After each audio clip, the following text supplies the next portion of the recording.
Hey everyone! Welcome to the Sind Biotechnologists Association. This is Mohammed Rayman Youssef. Today we're talking about something super important but often overlooked: antibiotic resistance. Yep, those medicines that are supposed to help us fight off infections are starting to lose their power, and it's a big deal, especially here in Pakistan. So, let's dive in and see what's going on and how we can fix it. Okay, so what exactly is antibiotic resistance? Basically, it happens when bacteria, those tiny little germs, get stronger and stop responding to the medicines, like antibiotics, that are supposed to kill them. The result? Infections that used to be easy to treat can now hang around and cause a lot more trouble. It's like giving germs superhero powers, but not the good kind. And, trust me, this is becoming a huge problem worldwide, especially for us in Pakistan.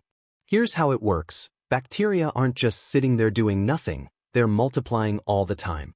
And sometimes, they develop a special mutation that makes them resistant to antibiotics. Now, when you take antibiotics, those mutated bacteria are the only ones left standing, and they keep multiplying.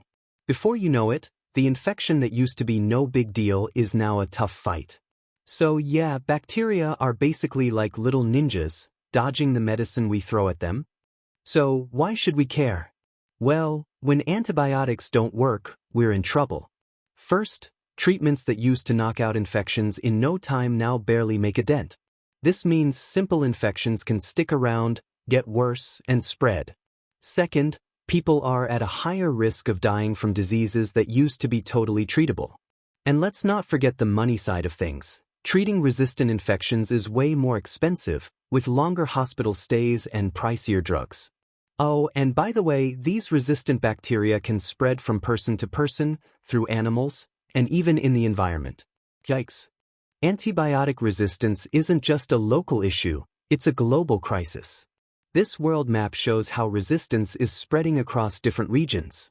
Countries in South Asia, including Pakistan, are among the hardest hit, but we're also seeing rising resistance in places like Africa, Latin America, and even parts of Europe and North America.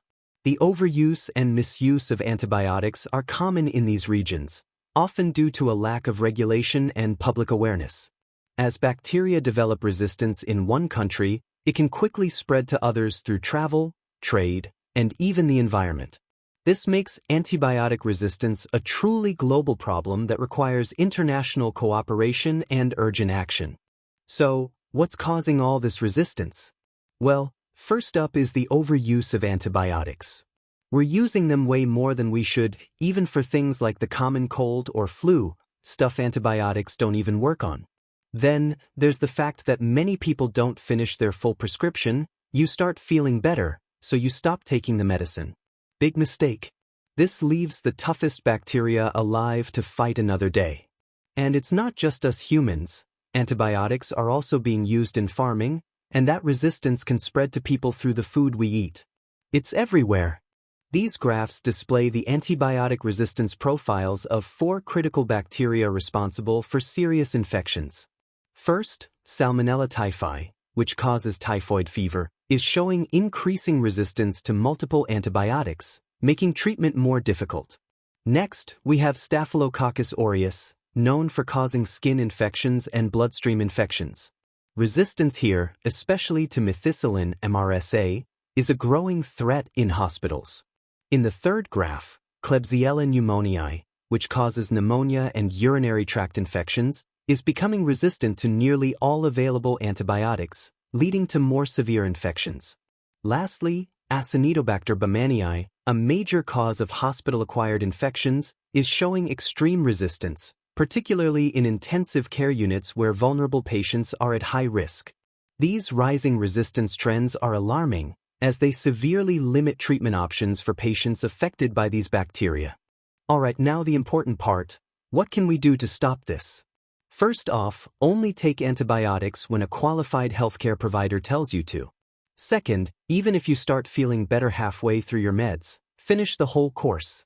Don't be tempted to save leftover antibiotics for the next time or share them with anyone. Also, healthcare providers should be more careful with their prescriptions, and the government needs to step up with better regulations in hospitals, pharmacies, and even agriculture. Together, we can make a difference. To wrap things up, antibiotic resistance is a serious threat, and it's getting worse. In Pakistan, we're contributing to the problem through misuse and overuse of antibiotics. If we ignore this, we're headed for a world where basic infections become deadly again. Can you imagine?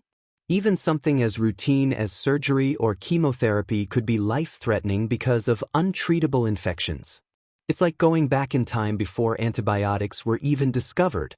But it's not too late. We can turn things around by using antibiotics responsibly, raising awareness, and supporting policies that regulate their use. It's up to all of us to step up and protect our health and future. These are the references from where I collected information. You can also visit these websites to get more info about antimicrobial resistance. Thanks for sticking with me. Let's work together to beat antibiotic resistance, because saving lives starts with small, smart steps. Stay safe and see you next time.